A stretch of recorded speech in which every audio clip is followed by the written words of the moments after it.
How to fix Roblox Error Code 2. In this video, I will guide you step by step on how you can fix Roblox Error Code 2.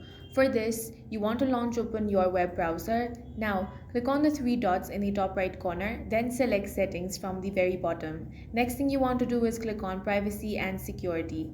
Then, select Third-party cookies. Here find the option See All Site Data and Permissions. In the search box, you want to type Roblox. Then, click on this delete icon. Confirm that you want to delete this. Once that is done, the cache files of Roblox will be deleted from your web browser. Now to do this on your PC or laptop, you want to press Windows and R or search Run. Then here you want to type %local app data % and click OK. Now double click the temp folder and here you want to delete the Roblox folder inside it. Go ahead and right click it and then simply delete that.